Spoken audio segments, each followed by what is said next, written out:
This episode of Linux Action Show is brought to you by GoDaddy.com. And by Ting.com. Head over to last.ting.com and save $25 off your first device.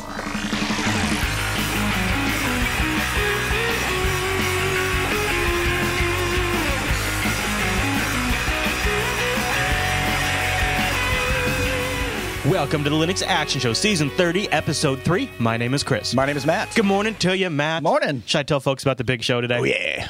All right, well, coming up on this week's episode of the Linux Action Show, it is our 2014 predictions. And also, we'll look back at our 2013 predictions and own up to what we got right and what we got wrong. It's only fair. That's what we got to do. We'll have also in the feedback segment the community's predictions for 2014, and there's some great ones in there.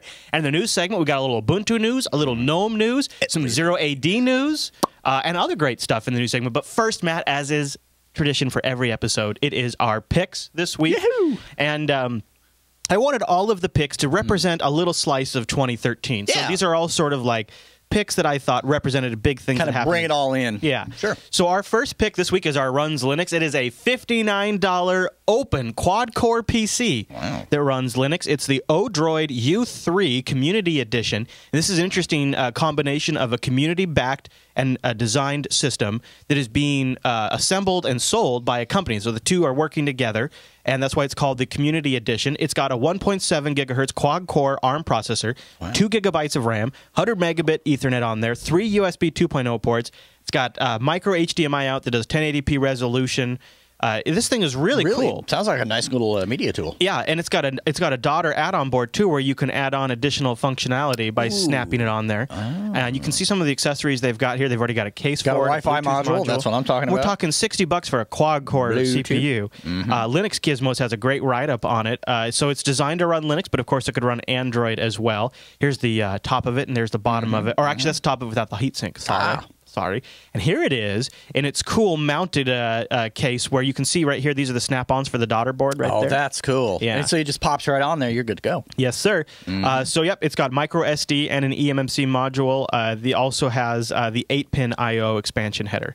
Pretty cool. The Odroid U3 is available for pre-order for $60. It's expected to begin shipping in mid-January. The board's normal price will be $65, but registered members of the forum, the Odroid forum, get a $6 discount. Pretty neat. They've got a video too of it, where you can see them kind of showing it in real life here. See, that's them working with it. They kind of get a perspective. That's a pencil. So you see it definitely. I was going to say, that is a pencil, but that is kind of nice to get an idea of size. Now, I wonder how this really compares to, like, say, a Raspberry Pi. Yeah, I think it's going to have a lot more. I mean, 2 gigs of RAM. It sounds like it's a lot more more hardware in it. And that expansion daughter board capability is pretty great too. And we've seen that with more recent ones. It kind of makes you. I bet you anything too that they're working on. They're working on version 2.0 of the Raspberry Pi too, but okay, and they're booting it up to a they're hooking up to a here. Yep. They're starting up Linux, and you can see they've got it hooked up to the HDMI, and they've got the wireless dongle installed. And the funny thing about this was, I actually was at family over the holidays, obviously, and the Raspberry Pi came up amongst my family members. Oh, did it really? Because one of my cousins is a school teacher, and they were talking about how in their school they're buying some Raspberry Pis to play with it, and she walked into the lab. She's not a computer teacher herself. Sure. Walked into the computer lab, and she was blown away. This whole computer ran on this $30 board, and it just completely nuked her mind. And enough so that when we got to Christmas dinner, she sits down and we're talking. She's like, "Chris, can you tell me about this thing that I saw?" And she starts describing. I'm like, "Yeah, that's the Raspberry Pi." She's like, "Yeah, that's it." That's awesome. So average consumers are starting to see how amazing these little tiny computing devices are. Well, and what I see happening too is, just locally, I would love to see more folks that are not able to drop $400 or $500 on a computer say, can you hook up a monitor to it? Can you swing that? Is there a way to make that happen? Do you have a monitor? Exactly. Do you have a monitor? Okay. Yeah. By now, I think most people, even folks that have older computers, probably have LCD or and almost everybody monitors. Almost everybody has a TV. Yes. So you could even just hook it up that way. It's almost like the old web TV thing again, but it allows for a lot of. I look at this kind of thing, and I think this is so huge, and it's so awesome that Linux is the forefront. Android's there, too, and that's also Linux, but this is just an area where the Mac and the Windows operating systems just are not even an option. And what's comical is that I think if you took these Raspberry Pis, you like open up a kiosk or something where regular people are seeing this, they're going to be blown away. I mean, you're not going to be able to keep these things in stock. But what's comical is we have not yet hit that. So, you know, I think once that happens, it's going to be a game changer. So Crash Bandicoot in our live chat room is pointing out that it's pretty much close to the same hardware that's in a Galaxy S3. Whoa! So that's an interesting way to put it too. It's a Galaxy S3 capable device that's been put into a computer, which kind of puts how powerful our smartphones are into perspective. Exactly. And then look at the price difference. So. Yeah, that too. Yeah, there's a big price difference. By the way, did you know the Linux Action Show is live every Sunday at 10 a.m. Pacific over at jblive.tv? A little bit of magic right there. A little bit of magic. You can hang out live in our chat room and chat with us, which is always really cool. We like to have you guys here with us. And you get to participate, especially today, because we're going to do our predictions episode. And when we get to the feedback segment, we look into the chat room to get some of their feedback. So glad to have you guys here with us. But, Matt, before we get into the rest of our picks this week, I want to thank our first sponsor, and that is GoDaddy.com. Now, I got the photo proof. Van Damme visited my house this weekend. He arrives via rocket. I was going to say, did he BYOB or whatever it is? Yeah, he brought his own rocket. He landed it in my yard, which is why you saw that huge trench in my yard when you got here. Yeah. And this is his house. Oh, yeah, okay. With the satellite dishes back there, it's got to be his house. Right, that's his house. He landed. The rocket did not survive the landing. He did, however. He survived just fine. But he was coming to bring new deals. So this is why he stops by my house. I'm pretty sure he sleeps with my wife. I'm not sure I get kicked out of the bedroom, so I don't know exactly what happened. Well, the man has a serious rocket. These are the sacrifices I make for our audience, right? Is to get them these great deals, and man, do we have a great deal over at GoDaddy.com. So we've been having sales in the past. We've had the website builder. Yes. That's awesome. But I know some of you guys out there probably want to get a new .com. That's right. So we got the new .com deal back if you use the promo code 295SHOW. 295 show when you check out. We'll get you a .com for $2.95. Oh, that's stupid cheap. That's up? Great. This is for new .coms, or actually, let me double check. Let me see what the good word is, or transfers. So if you're going to transfer to GoDaddy, you can also transfer for $2.95. Additional years, still a great discount, $9.99 after that, which is still fantastic. So $2.95 show when you check out. However, I don't let Van Damme sleep for my wife just for a $2.95 deal, right? Well, speaking of which, I think she's in the chat room. She has some comments on that. So, Van Damme, what? So he also hooked us up with a 30% off anything new over at GoDaddy that you're getting yourself if you use the code 30deal8. 30deal8, 30% off anything new. So the whole package, anything new you do from GoDaddy is going to be 30%. You want to get some hosting? Great. You want to do something? Boom, do it. So look at this. So here's what we got. We got $2.95 show to get a .com for $2.95. And if that's not good enough for you, 30deal8. 30deal8. Nice. Guys, go over to GoDaddy.com, $2.95 show or 30deal8. Take advantage of these so that way Van Damme stops sleeping with my wife. Yeah. And he can ride a rocket to your neighborhood. That would be kind of cool, especially if he comes looking like that. I agree. All right, so thank you very much to GoDaddy for sponsoring Linux Action Show, and thanks to you guys for using the promo codes 295show and 30deal8. I'm going to have a little PR situation back in the house after this episode, I think, Matt. PR. Yeah. Wow. No. I mean, she's going to be punching you. Oh, okay. I got something else, Matt. No. Well, I don't know. I think Van Damme already addressed that. Yeah, no kidding. For a while, I think. I know. I thought she was going to be wailing on you, actually, but, I don't know. All right, I got a couple of picks. And like I said, I know sometimes you guys roll your eyes at the gaming picks, but gaming was huge for Linux in 2013, just like we knew it would be. And so my first pick is a game we've actually never talked about. It's fully open source, GPL3, and it's awesome. Nice. It's called The Dark Mod. If you're familiar with the old Thief game from back in the day, this is a sneaky, steal 'em, break in kind of game. It less focus on combat, although combat is there. More focus on sneaking, using the shadows.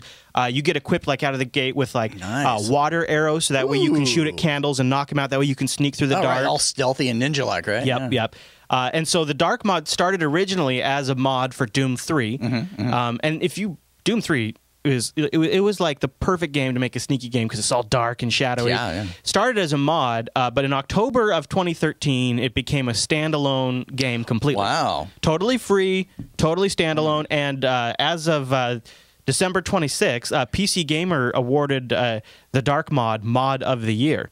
which is a pretty big title. That's a big deal. Yeah, and when you think about it, this is PC Gamer saying that an open source GPL3 licensed video game is the mod of the year. Now, it's no longer a mod, but it was for the majority of 2013. Right, so I guess so that's kind of where they're throwing their balance into. Yeah, sure. So here I'll show it to you a little bit, so you can see it's got because it's based on Doom 3. It's got fantastic graphics, and you can see he's sneaking around right here. Right, he's all stealthy. He just acquired some gold that was left on the counter, and the whole point is to get or to be detected as little as possible. So he's sneak up on this guy. Wait for it and pop him over the head. Oh, nice. So instead of like a boom, boom, boom, boom, boom, kind of like shoot 'em up kind of experience, it's like a under the radar. Yeah, and see, that's the other thing. See, he's hiding the body in the shadows. Oh, that's cool. He's all right? dragging some dude because off. this game, the way it works is, if you disturb somebody, a lot of times instead of fighting you, they'll run off and go get more guys. Oh, like, and then it becomes a whole different kind of problem. Right, and if you leave a body, where somebody can see it, then somebody walking along will see it and alert the other guys too. And the whole point here was, he had to knock that guy out before he could break in there and sneak it out. But now he just set off an alarm, and oh wow, I can hear the alarm now. Yeah. So he makes the thief. Here's another. Oh, so here's one of the really cool things. In fact, I'll show you really quick. Yeah. I'm not going to play the game because I always do that. And, it's like, here we go. Yeah, everybody's like, oh, Chris is playing another game. Plus, I'm going to do that in a second anyways. But I will show you one of the cool things, because this is a really community-inspired game. You've got missions here that you can load up, and one of the neat things is you right here within the game, it'll go out to their server, and you can download other community-created missions that you want to play, and then you just select the one you want. You can see this one's 20 megabytes, and I'd say select for download, and then I can queue up multiple ones for download, and I say start download, and you see it pulls it down. Oh, and nice speed, too. Yeah, it seems to be like they got really good speed, so I'm downloading a Siege shop, and this will now be a mission that is available for me to pick, and to say, okay. And then I go back to my my main screen here, and here's my available installed missions right here. And then I just choose which one I want. I load it into the game. I say install, and then it restarts the game. And now that game is loaded, and when I say new mission, I'm picking that. Oh, that's training. But like, see, I did Siege. So if I do Siege the shop and I say install, say OK, and now I can play that game I just downloaded. So I say new mission, and the Siege shop is there, and I say start mission, and it would start up. I like that. So it's great graphics, good fun, and can be kind of intense. And because they are community created levels, sometimes they're different quality. Some of them have voiceovers, some of them are only text. You know, it just kind of depends on what the community members But the fact you can actually not only create your own missions if you have the skills, but you can also download some that are already prepared for you. Yeah, you can't beat that with a stick. So that is the Dark Mod, and it's available at thedarkmod.com. We'll have a link in the show notes. It is available for Windows, Mac, and Linux, and it is open source. And like I said, just got PC Gamer's Mod of 2013, which is an awesome award. So congratulations to the Dark Mod guys. Good deal. And I was playing a little bit of it on the live stream beforehand, and the live stream seemed to be pretty into it. They thought it was pretty cool looking. All right, Matt. So this next game, yes, it's a game, and then I'm getting it out of my system. It's called Dust: An Elysian Tale. It's like all. Now, watch carefully, Matt. I want to see if you catch the big deal about this game. Okay. All right, so I got it on Steam. It's been available like through Humble Bundles before and things like that, but I have it here. All right, Matt. All right, we're going to launch her. Watch my screen carefully. Let's see if you grab it. See if you pick it up. All right, here we go. You ready? Starting any minute now. Oh, there it goes. Okay. Standard disclaimer, right? Sure. Watch for this carefully now. Turn it over. Here it comes. Oh. This game is a Microsoft Studio Games on Linux. Now, it's been ported by the Humble Hearts guys, but this is a huge deal. In 2013, saw 2 Microsoft-published games come to Linux. This is the second one. The first one was a Ninja game. Now, Microsoft's just the publisher. So they weren't really involved in the porting. Okay. But I would imagine as the publisher, they'd also have the ability to put the kibosh on it. Oh, I'm sure but they probably figure, hey, and I feel like this is a huge milestone for Linux gaming to have a Microsoft title, 2 Microsoft titles now available on Linux. And I tell you what, I came into Dust: An Elysian Tale totally with some biases. My first bias was it seemed like a game for furries, which is fine, but it's definitely got a furry element to it, and you'll see what I'm talking about when I show it to you. Okay. Second of all, it's a Microsoft title, and so I was like, well, I'm going to hate this Microsoft title on Linux. I'm ready to hate, right? I was loaded, and then I started to play it, and it is so much fun. It is such a fun game. I'll show you a little bit of it right here. You have your traditional slots. It's definitely meant for a controller, but you can easily play it with a mouse and keyboard. That's what I'm playing with here. Everything, all of the art is hand drawn. Seriously? So it's very beautiful. Oh, wow. And you have this little helper right here. It kind of looks like it. Yeah, I can see that. It's see the very bunnies animated. and I'm some sort of animal. Now there's a lot of different visuals that go on in this game. So this isn't the most visually rich level, but even from this, you can see how gorgeous it is. I think it's quite gorgeous. I think the fact that it doesn't look rendered, is actually nice because it looks crisp. Yeah. So I'm going to go over here. I'll start a little battle so you can get an idea of what the combat's like. And so you have voiceovers. Look, please, help us! All right, so here we go. These guys are bad guys, and these guys are tricky. Look at the size of that thing! He requires a special kind of I combat. think I can handle it. Exercise all. Oh, and I have a talking sword. Well, doesn't everybody? Yeah. Just from this existence. So here we go. So first I'm going to take care of these guys over here. Okay, now it's getting interesting. Oh, see, he hits hard. And the trick with him is actually to stun him. So if I go over here, so I'm going to watch. Now watch. Oh, no, that was too soon. I got to stun him. Okay, here we go. There, I got him. So now he's mine. Oh, he's mine, Matt. He's mine now. The points are accumulating. Yeah, oh, yeah. See that? There, and I just took care of him. No problem. Now, it's a little blurry on the live stream, but... No, wait! That's you see what I'm talking about, the furry aspect? Yeah. Yeah, big-time furry aspect, right? It's okay if that's your thing. I mean, it's a bonus. Now I got two of these guys, man. I'll clear these guys up. All right, stun them and then... Stun them, yep. And then... So you stun them by hitting them in the foot? Is that the deal? You stun them as they hit you. So if you hit them right as they're hitting you, you can stun them. And it's an ability I picked up later. Oh, see, he got me. And there's cool combo attacks you can do. Oh, it's like, okay, it's very more. Oh, so yeah, that one I didn't stun him in time. Oh, too soon again. No, I got him this time. So, it also has a little bit of an RPG element to it. You have gear. Like it, yeah.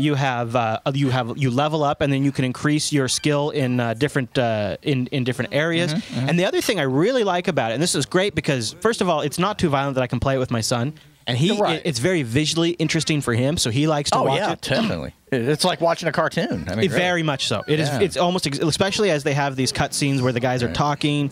They're interesting for a kid. Yeah. But there's something else that this game does that I really appreciate because when I'm playing with my kid, I have him in my lap. And I'm playing with the mouse and keyboard. He's constantly asking me questions like, what did that guy say? What's going on here? And what this game is really good at is in the options, you can set things up like auto advance, auto heal me, auto level up, right? Difficulty is casual. And the reason what these are here for is these allow me to kind of play a little colorblind mode even. These allow me to play a little more checked out because I'm a little more distracted when I'm playing with Dylan, right? Sure, I'm answering questions. I'm doing all that kind of stuff. I don't think about automatically applying my heal. I don't think about, I need to level up and apply my skill points. I can tell the game, just go ahead and do that for me. Take care of it so I can concentrate on other things. Right. And you don't, but you can also turn that stuff off. So if you really want to get into the tweaking out your character and specifying where your skill points go, you can do that. It also has a very sort of Metroid-like aspect to it. It does, yeah. You gear up and you get like a new sword and you get a new power, and then like all of a sudden areas you couldn't get into before are all of a sudden accessible to you because like you can get into this little crevice that you couldn't get into before. Right. The downside is that also means you end up retracing your steps a lot. Interesting. See, I'll bring up. Here's a gorgeous looking game. Yeah, sure is. And here's the map. So you can kind of, it's almost a Metroid-inspired like map too, where you get these different sectors. You can see over here, once I get an ability, I'm going to need to go down here. So you can see I'm not really fleshing out this area very much because I don't have the powers yet. It does mean I'm going to be retracking my steps a little bit. But not to the point of being ridiculous. Right, and as long as you're having a good time, I don't suppose it really matters all that much. And then as I proceed, and I'll just wrap up here, as I proceed into the next area, and it's all side-scrolling the whole time, and it works fabulous with a controller. Right. Oh, I bet. And I can. So now I've moved into the next level. I get. So that's the first chapter right there. And now as I walk through a town, I will get quests from individual town members, and then these quests give me XP points, and just sort of has the RPG element to it there. So anyways, that's Dust, an Elysian Tale, and it is on sale right now in Steam for like $3 or something like that. It's part of that crazy Steam sale that's going on right now because they have them every holiday season, and so you can pick up Dust, an Elysian Tale for a fantastic price. That's so there really you go. cool. And then you also get like skip. You can skip through cutscenes entirely. That would be cool. That's a feature especially I want. when the kid's getting a little bored and things like that. Well, when I'm getting a little bored, it's like blah blah blah. Yeah, that too. I want to hit things. I want to kill stuff. Yeah. I want to get to it. Yeah, totally. So let me see. In the store page right now, Steam is selling it for. Of course, it doesn't tell me the price. It $3.74. Normally $14.99, but Steam has it 75% That is in off. my price range. At least for another 23 hours. Yeah, I may actually do that for family when I get home. It's a very good game, and it makes me kind of want to buy a controller. I'm gonna be honest with you. I have an old USB controller somewhere. I don't know what the hell I did with it, but yeah. And as you can see, you got cool castle levels you'll get to. You know, Wii controllers are Bluetooth, and Yeah. they do work under Linux. Yeah. I wonder. Yeah, I wonder. I'll bet they do. Now, I'll tell you, this game was originally built for the Xbox, so I think it's probably going to work better with the 360 controller. Probably. You never know. Yep, You never know. So, all right, Dust, An Elysian Tale, and The Dark Mod are our picks for this week, and you'll find links to that in the show notes. Yes. All right, Matt, let's do the news.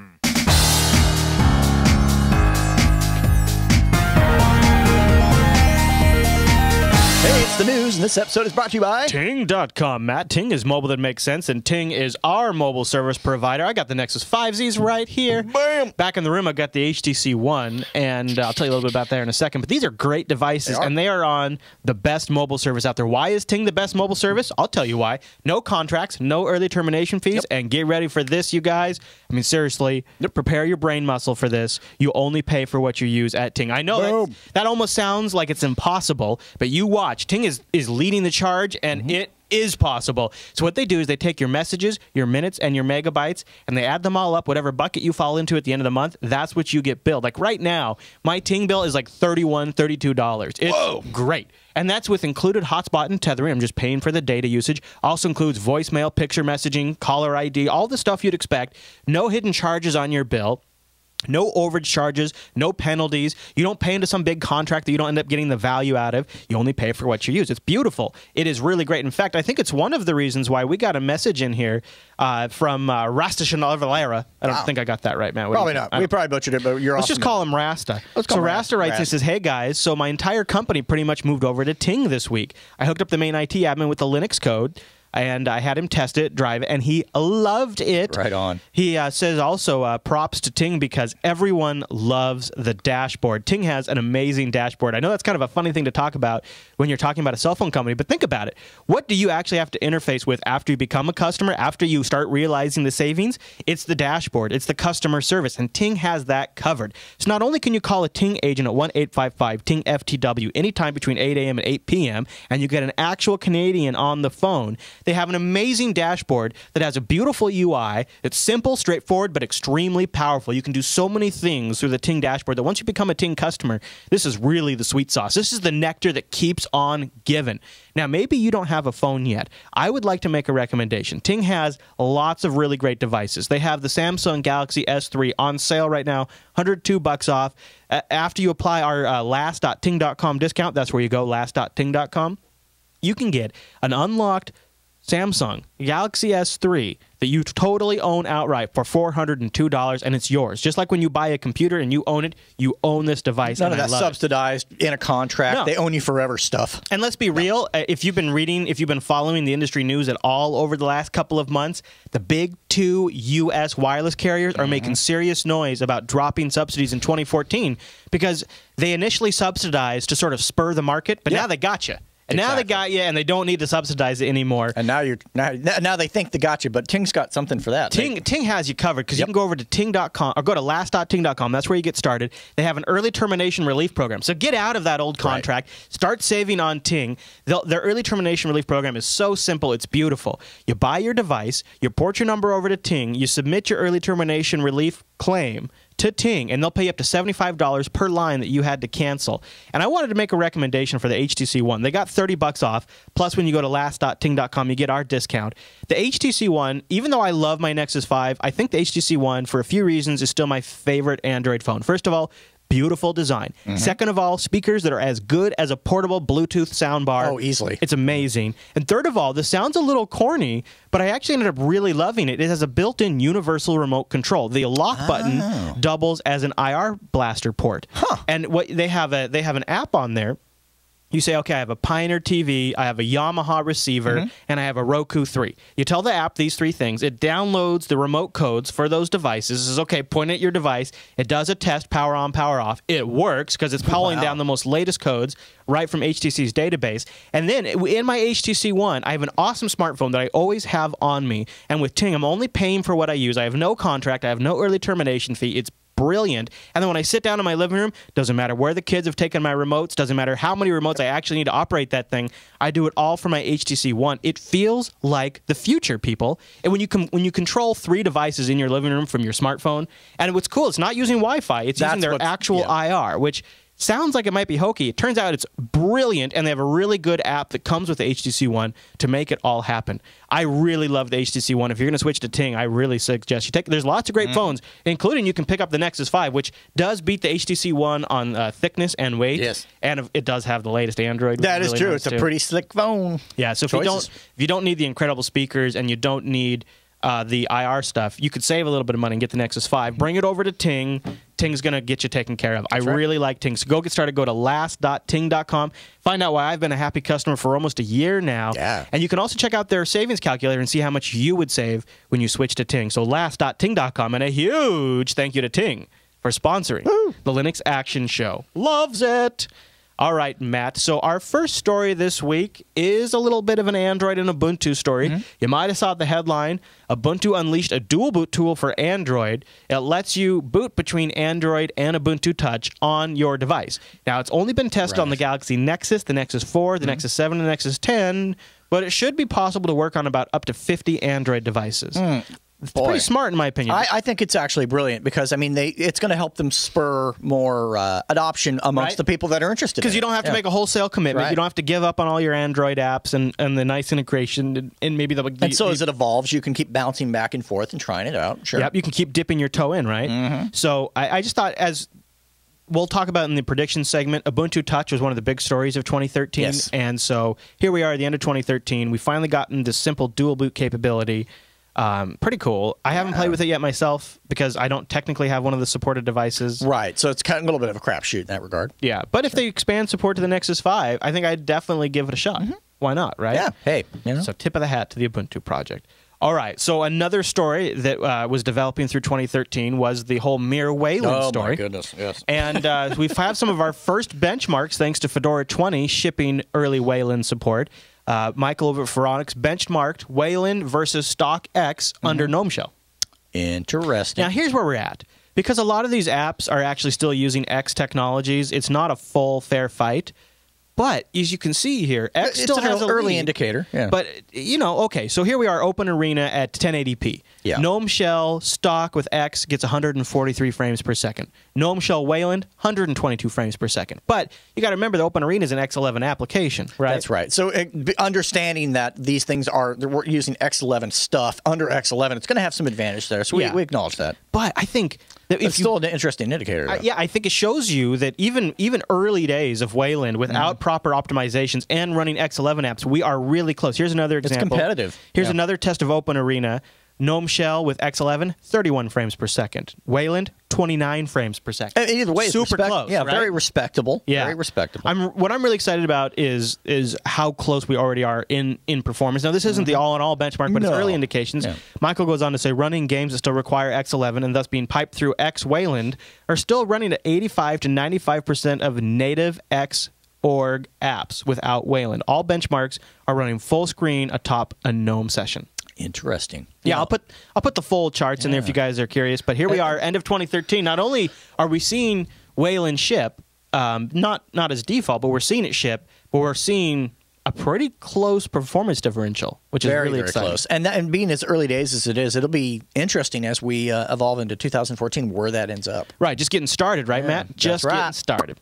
Okay, so our next story is a big update for gaming. Was a huge topic in 2013. Yes. Zero AD is one of the premier open source games now, and Alpha 15 just got a big update hit this week. It features a new multiplayer lobby, unit changes, and also the debut of the Egyptians, a new skirmish map, interface updates, graphic improvements, and a wide range of other improvements.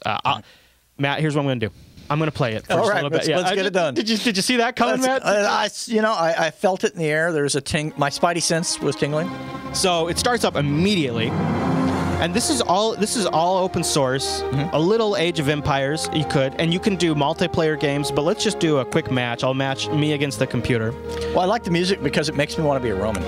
And doesn't it make you feel heroic? Look how fast it starts up it's too. just like, woo! I'm gonna go. So have you seen this? Look at this. Look how good this looks. So I can zoom in right here. I can issue these guys commands. This is if you've played these kind of a real-time strategy before, you know what this is about. I can go make this guy cut some wood. I got somebody over here. I can go make her kill a deer. You know that. Sure, why not? Right? It's looking great. There's new textures in this thing. Yeah. I played it for about 45 minutes to an hour on Friday or something like that. Totally didn't mean to. I just loaded it to see how it was working. And then you kind of got sucked in. Yeah. Well, the heroic music will get you every time. And then the wife reminded me that I had other stuff I needed to be doing. Come on, Chris, get on it. So 0AD, it is an awesome real-time strategy game, available for Linux, open source, and it's got a major update. And here we are. I think Linux is quickly becoming a platform of not just great games, but now with like the Dark Mod and Xenonic and so many other games, it's becoming the premier platform for open source and closed source games. And 0AD is a huge part of that. So big congratulations to the 0AD guys. I got a link to the trailer. Frank did a quick write-up on it. Yeah, I definitely think it's a game that once you might be a little skeptical coming into it, but I think once you pop in there, you're kind of like, hey, this is kind of cool. And check this out. We have a make good for. I don't know if you can tell, but we're busting through the news. Yep. Bust through. Christmas holiday week, not a lot of big news, and we got some big predictions to get to. So our last news story, I think. Let me double check. Is this our last? Yep. That's our last news story probably should have made it into last week's show, but just didn't make it. Enlightenment DR18 has been released. Yeah, I know. E17 was only released a year ago, and it had been like 12 years before the last. I know, they're really picking up their pace. I think that's great. So compositing has been merged into the core, which means less buggy and includes, wait for it, Wayland support. Several new desktop modules, new theme, internal theme has been merged into Elementary, improved UI for desktop settings, mixer settings dialog is now resizable, window borders are now drawn on the compositor canvas, UDIS 2 support, several key file manager improvements, and lots of crashes and bug fixes and performance improvements in DR18. Wow. Amazing. That's actually a release I might check out. When I saw this, I almost didn't even believe it. I was like, am I reading this wrong? Like, no kidding. It's like already? It hasn't been 20 years. What's going on, guys? Yeah. I was expecting at least a solid 7 years. Come on, guys. What the heck? What the heck? Solid 7. Yeah. Why not? 7, 5, whatever. So there you go. DR18 has been released. And it's kind of awesome. 242 changes and bug fixes from E17. Good stuff. Yeah, they're already on to 018.1. So, damn. There you have it. All right, Matt. Like a service pack. Well, that's all the news for this week.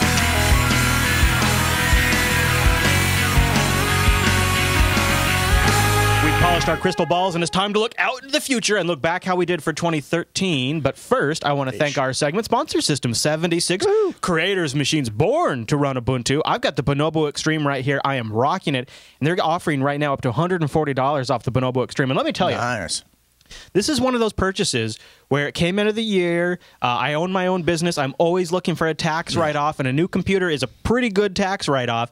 But the Bonobo is just rocking too hard. I don't need to replace it. Like, I wanted to replace it. I don't need to. Right. It's after a year. I'm more than a year into this Bonobo now, and it's still one of the fastest computers I've ever used. I love it, and everything works great out of the box. I'm running Arch Linux on it right now. Ran Ubuntu like a champ. Ran Fedora like a champ. Amazing. HDMI into another monitor at all times. Right now, no problem. Yeah. However, if I was going to buy today, I, without question, would buy. You played with it, yep. Oh, the Galgo Ultra Pro is one of the finest computers I've ever used. I've never loved a computer so hard, and it has never been harder to send back a review computer in my life.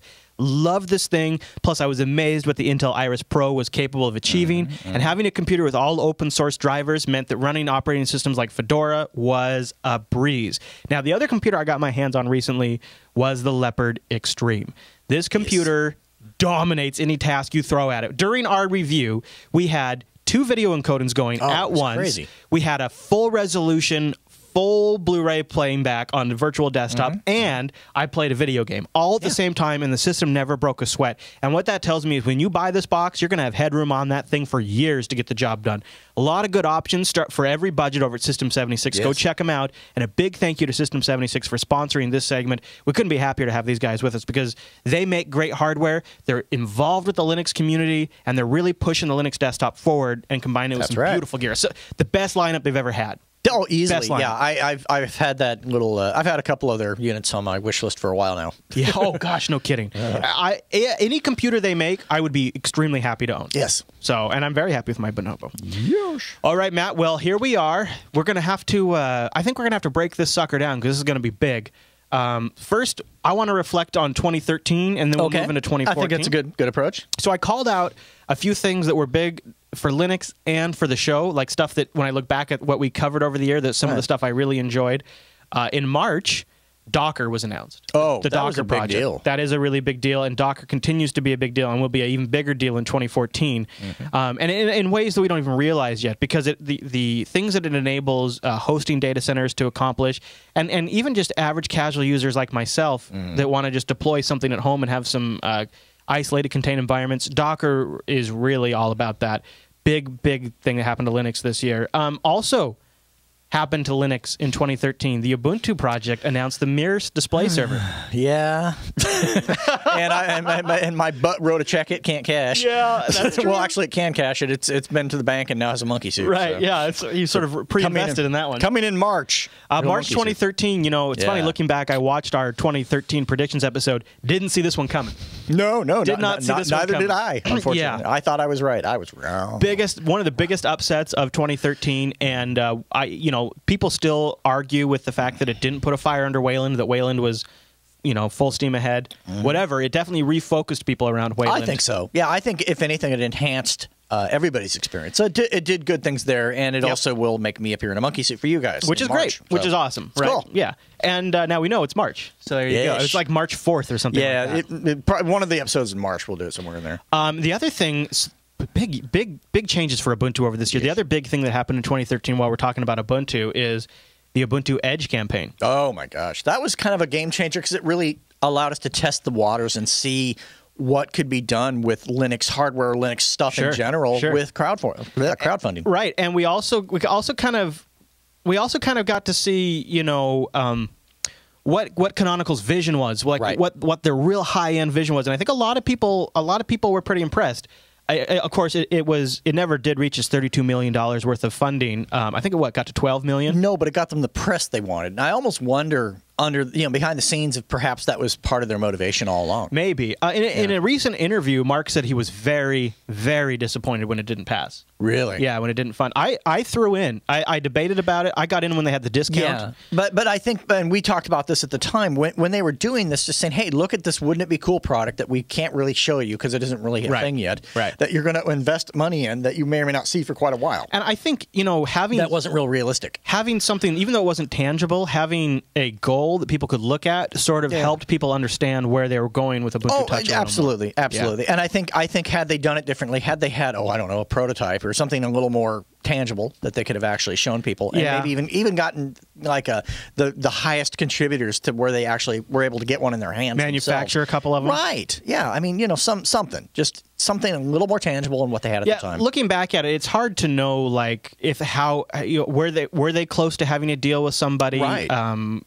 All those, who knows? It's who. Yeah. The other story that surprisingly turned out to be kind of a big deal for Linux and maybe more so for open source in general, especially on this show. We had a whole series of episodes after the Snowden leaks. Okay. The NSA surveillance leaks came out, and the focusing on building your own cloud, using open source software and services really came back to the forefront, where we realized, wait a minute, we really need to know what's in our software. And I personally started looking at services like Google and those types of things, Gmail. Essentially owning your own cloud, but keeping it as a LAN cloud. Yeah, it kind of made me rethink a lot of that. And I was going whole hog into cloud service, and I thought, I got to bring some of this back. And we had a whole series of episodes about sort of bringing it back to Fortress Fisher, right? Bringing it back here, building my old cloud. And I'm not done with that. And that topic is not done. But I got a lot of the low-hanging fruit. We also had to replace Google Reader this year. Oh, yes. Remember that? That it's interesting to see, and if anything, I think it's spurring innovation. I think it's a hassle for everybody to make these changes, but I think it's not like taking your medicine or taking your vitamins. It's good for you in the long run. I think it was a hard thing to learn about. It's uncomfortable still, but it definitely was sort of like something that we needed a wake up call. We needed to snap out of it and say, you guys, we're lucky to be able to build this stuff still. There could be a future where these kinds of things like OwnCloud won't be around if we don't start taking advantage of it now. This is true. Another big thing that happened just for the show, And it was funny because it came about as like me being a bit of a jackass. And I was like, "Oh, Arch users, you need PPAs. I could never switch, and I could never switch to Arch because I got to have all of the software. I got to have Steam compatibility. Remember that? Oh yeah, and I was feeling the same way. I just thought it was overcomplicated nonsense. It was stupid. Blah blah blah. This is one of the things too, where like it's so awesome that we do this show live because the chat room totally kicked our ass after that segment. Oh, I mean, God, it literally just I felt spanked. My little bottom was red. Yeah, the chat room had at us, and we really kind of made us reconsider it. Yep. So after that episode, we announced the Arch Challenge, and we switched to Arch for a week, did some daily episodes, and then concluded it all with the Arch Action Show. We rebranded the show, redid all of the bumps, all of the intros, all the music, and we had the Arch Action Show, which is sort of our big, okay, we were wrong, we admit it. And we owned it, though. I mean, we ate our own dog food, and we owned it. And now we're both still on Arch. Yeah. 6 months later. That's right. It's been 6 months ago that this happened. Doesn't seem that long ago. No, and what's interesting is when you watch some of the 2013 predictions we made, I was still an Ubuntu user, and I can colored your views. I can look at it now. I can see I was starting to see the cracks in the foundation, but I hadn't yet made the mental leap. In my opinion, in order for back then, the way I looked at it, I think, is in order for desktop Linux to be successful, Ubuntu had to be successful. Right. We couldn't comprehend something else being that thing. Yeah. And man, the Arch Challenge didn't show me something I didn't already know, but made me see it again, right? And that was really important. I think it was one of the biggest things to happen to me for the whole year, and I'm really glad that happened. Another big release, Cinnamon 2.0. Yep. Cinnamon seems to have gotten a lot more respect. It was sort of that other desktop before then. Cinnamon 2.0 came out this year, and now Cinnamon seems to really be getting a lot of deployment on a lot of different distros. And on my more modern machines, I found myself actually going to that desktop by default. I'm still using XFCE, but KDE and really? I had no interest in. I'm very much into the Cinnamon theme because it does everything I want. It doesn't look like crap. It doesn't look antiquated. It's not like a matey desktop or anything like that. It feels modern, but at the same time, I'm not dealing with the headaches that I found with the other two options, and so it's meeting my needs quite well. XFCE is still awesome on older PCs, though. Yeah. So another big moment that happened this year was the whole open source Tea Party thing, and then Aaron Saigo on Google Plus saying, "Come on, last and debate me. I challenge you to a public debate on the Linux Action Show." To Mark, to Mark Shuttleworth, and got 127 upvotes in our subreddit when that happened.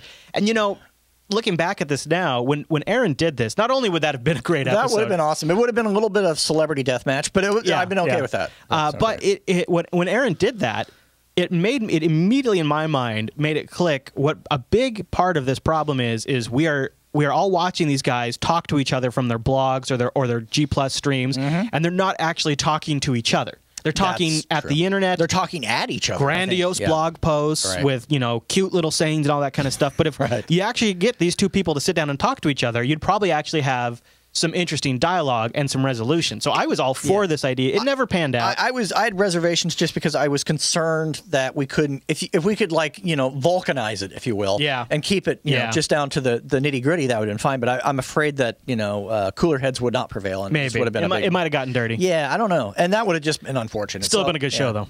Yeah, it would have been interesting. It would have gotten a lot of views. Just a quick note here. I thought it was interesting to watch how crowdfunding it obviously wasn't a 2013 exclusive thing. No, but it really peaked, I think. Yeah, and you saw a lot of different types of hardware and software, games and games that came to fruition through crowdfunding. I think it's going to be huge for open source. And then of course, got to mention SteamOS, of course, and Steam in general. Right. That whole build up with the countdowns to SteamOS and the hardware and the Steam box. Huge moment. We knew it would be. Looking back in our 2013 predictions episode, we knew it would be big. It was huge, and it continues to be big, and we're just really now starting to see it get started. AMD, Intel, and NVIDIA drivers got much better in 2013. Huge, especially Intel. I think that was the biggest game changer. I think AMD gets a gold star this year for putting some real work into their open source driver and putting some people behind it. It still has a ways to go. Still sucks. But we're getting power management capabilities now and stuff like that. Which is nice. They're doing a good catch-up job, and I will be the first to be clapping when they get it right. But they're still catching up. I think Intel really sets the pace, though. NVIDIA gets a silver star for at least taking a big step up after Linus told them to go screw off. Totally. And working with the Nouveau project and giving them documentation. But I think they're working on Optimus stuff too. Still not where it needs to be. Yeah, it's getting there. They're poking around. I think Intel's definitely leading the pack as far as saying, that's cute, guys. Look what we're doing. Wham! Right. So. And Intel's, and like I was mentioning last week, but they're already working on the next generation of CPU and GPU before they're not even going to hit the market till like Q4, and they're already submitting patches to the Linux kernel, which is a really good sign. That's very cool. Yeah. Okay, Matt. So I wanted to play some of our predictions, and then we'll own up to them, and then we'll get into our 2014 predictions. It's a big show. Big show. So why don't we start with we'll do OpenSUSE, Fedora, and then Arch. Yeah. Okay. Okay. Cool. So you had an OpenSUSE prediction, and you essentially said OpenSUSE is going to do great, but it won't be a breakout year for OpenSUSE.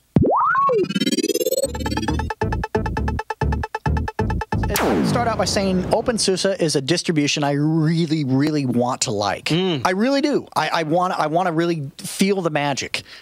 I'm not feeling it, and there's a variety of reasons for that, coming down from initial user experiences to the fact that I'm not their target market. I'm not an enterprise user.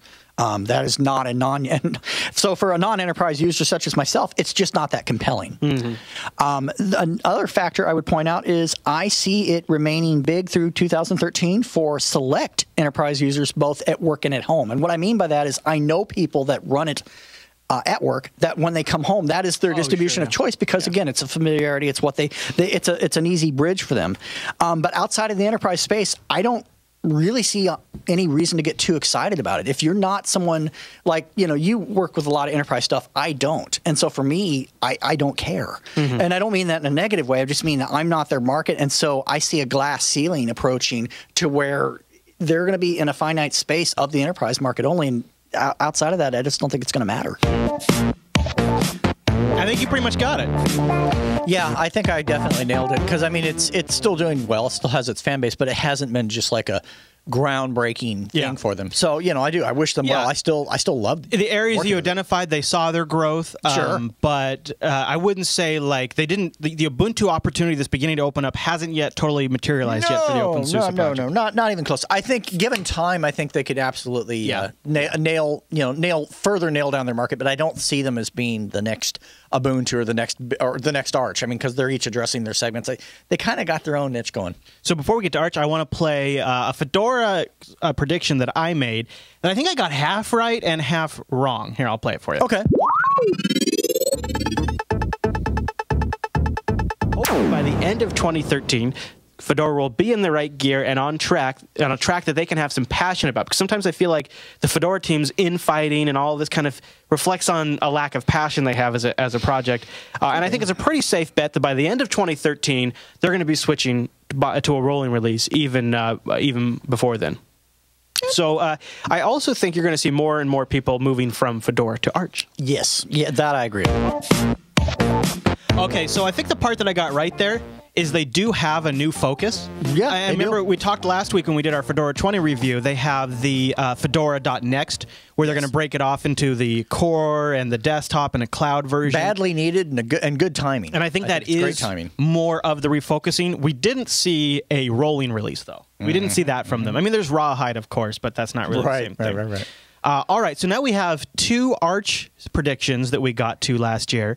Let's start with mine, and then because mine's a little long, but if you watch it, it sort of forecasts the fact that I was definitely starting to struggle with issues and inconsistencies with Ubuntu, and this is 6 months before the Arch Challenge. Yeah, so I hadn't made the switch in my mind. It wasn't even in our brains yet. And then we'll play your Arch prediction, which man, you nailed it. But all right, here we go. Here is Chris Forecast's switch to Arch. Yeah, definitely. All right, so I'll start with Arch. Arch sees the largest growth from Ubuntu and Fedora defectors. Yep. Arch's fresh and supple repos are seen as a huge upgrade to Ubuntu's hit-and-miss repos after a month or two of release. Right. And going back, so this is a huge advantage that Arch has. These fresh repos. I'll give you an example. Darktable. A new version of Darktable came out a couple of weeks ago, and I have a bunch of photos from over the holidays. I can't get that new version of Darktable in Ubuntu. Right. Can't have it unless I go download it from their site and their source. No PPA, nothing like that. Well, the PPA is broken. Oh, well, I don't know why. Okay, that's a problem. Yeah, and in Arch, it's already in the repo, right? And the thing is when a version of Ubuntu ships, packages are fresh and great. And some really key packages like Chromium and Firefox and a few others will continue to receive updates throughout that distribution's lifecycle. Right. However, it's really hit and miss. Some stuff is missing. This is where Arch comes in as a real strength.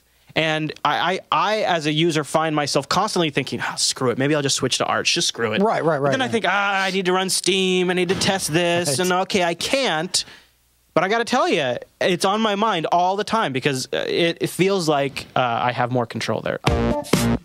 Yeah, so isn't that interesting watching that now? I'm like, and yeah, it was on the brain, but it was just kind of like, it's too much work. Right. I got to do this and that. Yeah, and I just didn't even want to do it. All right, now here's yours, Matt. It was awesome. Distros based on Arch, however, excite the living pee out of me. I love it. CineArch, man, it's great. It's just fantastic. Because then you get your cake and you eat it too. You got your bleeding edge software, you got your performance and your speed, all the Arch benefits, the core goodies, right there for the picking. Without spending a weekend setting up my Arch system. That does definitely seem like those are going to get bigger and bigger in 2013. So, and to me, that's what. And here's what happens: Arch becomes even more important, not because it's of just the Arch users and the existing community, because it's becoming a base. Yeah, because it is becoming a base, and that's kind of what happened with Debian. Is that Debian was always important, but it became even more important when other distributions, such as Ubuntu, Simply Memphis, whatever it was, began basing their stuff off of that. Yeah, and this was really a big year for Manjaro and Integros. Because even now there's still a split, even amongst Arch users, as to whether or not there's some denial as to whether or not there is in fact configuration needed. Last time I checked, when you do arrive at a blinking cursor, that usually indicates that you have the option of setting it up how you want. Now, the real debate is how long that takes, and I think that I still stand by that. Factually speaking, the little offshoot guys, the Integros and Manjaro and whatnot, they're definitely getting people's into Arch. I think they're kind of introducing them. That's a little bit like Ubuntu getting folks into Linux. Absolutely. So, cool. All right, so way to go, Matt. Yeah. You actually, and by the way, I got to say, I kind of nailed that. I didn't. You made some good predictions throughout the year, which I'll talk about here in a second, that weren't in the predictions episode, so you don't get full credit for them. But all right. Yeah. So I had an Ubuntu prediction I made in 2013 that is just flat out wrong. Just flat out wrong. Nothing I could do about it, Matt. I got to own up to it right here. Here we go. Here's my real big stretch goal for Canonical that this is almost a hope rather than a prediction. But if they really get their crap together and they really want to show desktop users that they're passionate about the desktop and they want to really make the best desktop experience, I think this is what they're going to have to do in 2013 to get people like us to shut up. I would say that they need to start a developing Ubuntu-type blog, like the Building Windows 8 blogs that Sinofsky did. Now, are you familiar with these? Yeah. I have not spent a lot of time there, but I'm passively familiar. You're passively familiar with them. Now, I'm not saying these are the greatest blogs ever, but what these blogs did for Windows enthusiasts, and this is even more so on Windows 7, but because Windows 8 is just a bit of a stinker for a lot of people. Sure. But what Sinofsky did, which people who are into this stuff, so guys like we would be with Ubuntu and any kind of Linux updates, he did these posts that went into excruciating detail about the things they think about and the things they consider and why they build the things the way they do, and each component. A look at their rationale for and kind of what's coming. And you could combine this with there being slightly more secretive approach for big features, and this would be a great way to unveil these and sort of like get people excited of what's coming down the pipe, give the logical technical reason behind them so that people can all kind of get around a common concept and all have the same common dialogue. I think that would help a bunch.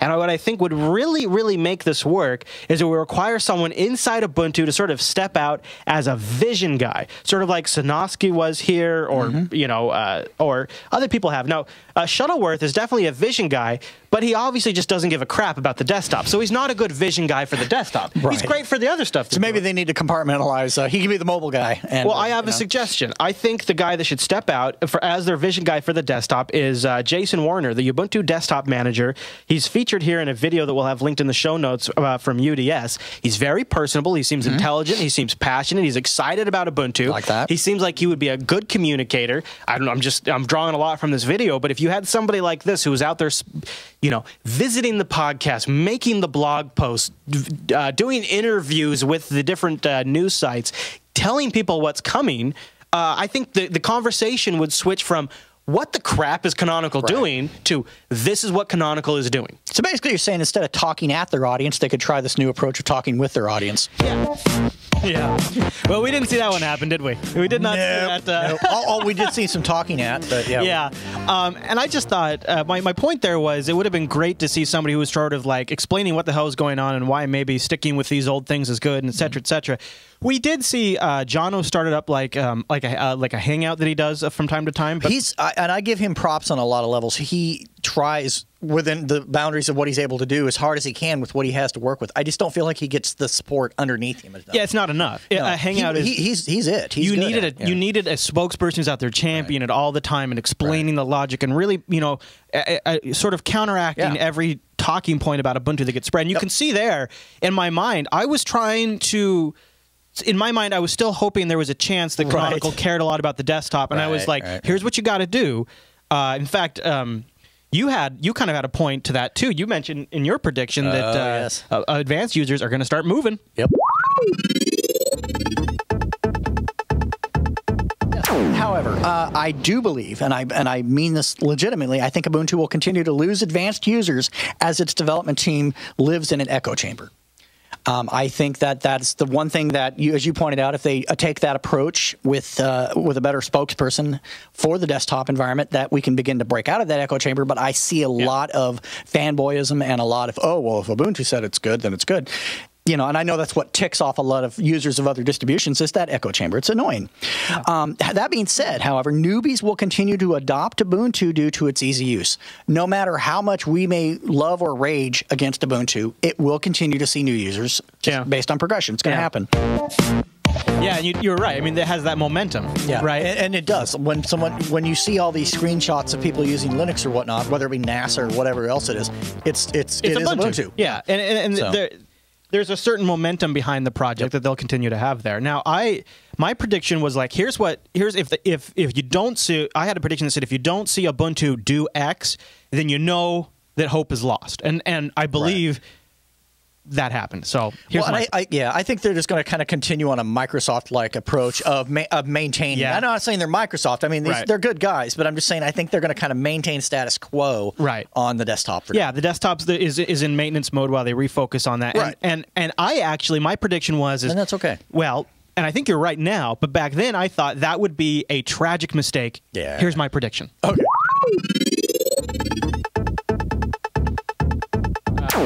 Publicly, the project remains focused on mobile, but momentum behind the desktop version continues almost despite their lack of energy behind its marketing. 2013 will be the year Canonical figures out that Ubuntu Desktop is vital to their ecosystem, just as music and TV and movie downloads are vital to Apple and Google's ecosystems, or they will blow it. Oh, ouch. Yeah, so I think it's kind of clear that, like, they did not. Maybe they do, but so what my argument there was is Apple has iCloud and iTunes, Google has Google Play and Google Music and all that stuff built into it. Canonical's answer to the ecosystem is the desktop, right? Because that is a component that they could integrate with all of these things if everything was syncing up and they centralized everything around the desktop. It was the central spoke to their strategy. We're not really seeing that. We're seeing mobile as the central pole to their strategy, and they're building everything around that. Well, they're living in pie chart world, I think, is part of their challenge there. So let's make a 2014 prediction right now. It's sort of a follow-up to that. Do you think at the end of 2014, I'll have an Ubuntu Touch device? As a advanced user, Linux enthusiast, as someone that runs a show like this, yes. Do you think it'll be possible? Is it possible? Absolutely. Okay. That means eventually they'll get an OEM excited enough to care. It'll be something. That's what I was wondering. And it will be an underdog OEM. It will not be one of the big guys that are doing really awesome. So not like Samsung. No. It's going to be someone that needs to break out a little bit, and I don't know who that's going to be yet, but it's going to be someone we don't think of that often. Isn't it interesting? Nokia, for example. Isn't it interesting? We watched in 2013. We watched CyanogenMod turn from an enthusiast Android port to an incorporated company, and they already have a shipping high-end phone device. Right. Like it started shipping on December 24th. So we watched in just a short period of months, like this whole set of deals get in place. And I see them overtaking anything Ubuntu's doing by light years. I think that's going to be the thing to watch. I mean, they're based on Android, so they sort of have a foot in the door, and they're doing it right. They're going to be the ones to watch in 2014. I would say absolutely. Yeah, everybody else is going to be a mood issue. So now it's time to talk about Steambox predictions. So when we when we started our 2013 predictions episode, there was no Steam OS. No. There was the beginnings of a rumor of a Steam box. And everybody's thinking, oh, that's crazy talk. Yeah, that's nuts. Yeah. We had the Steam client, but it was new. In fact, it was still the beta release at the time of our episode. So a lot has changed since then. So here were our Steam box predictions. Okay. Ooh.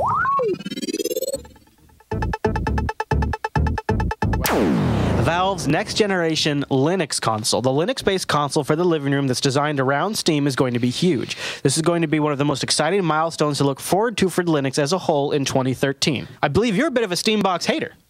Okay, so here's the thing.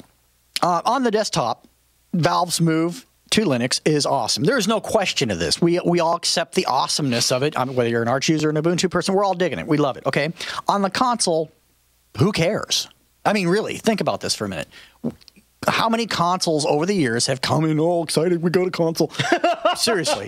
It comes down to, I mean, like, Wii's barely hanging on as it is. Nintendo's just screaming, barely making and the number one thing people do with their Xboxes is watch Netflix. Yeah, exactly. It's like, it's not going to do the core stuff, and it's not going to...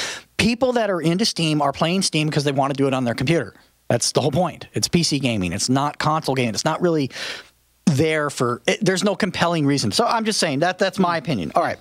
Hold on. I'll respond to that. Okay. Here we go. Here's the thing. Here's why I think it's going to work. First of all, this betrays what Valve's real strategy is here. It's not about Ubuntu. It's not about the Linux desktop. They've been improving the infrastructure to have a new avenue to sell game titles on, to B, because they're going to base hardware on Linux. And I think their actions so far, they're building the Steam client, they're getting Ubuntu figured out, they're working with Intel and AMD and NVIDIA, and they're really bringing all the parties together, is because they are laying the groundwork for a console. And they're not just kind of going at this. Yeah. They're going at it so much so that, like, when we decided we wanted to go to the moon, we had to invent the rockets and everything to get us there, right? Right, yeah. Valve is doing that right now. They're inventing the launch pad, they're inventing all of that. Right. And what they have in the Steam store is they're starting to feature controller-friendly games. So you'll have this growing section in Steam of controller of like, it's the App Store effect. When your app is featured in an App Store, you just make crazy bank. You just make tons and tons of sales.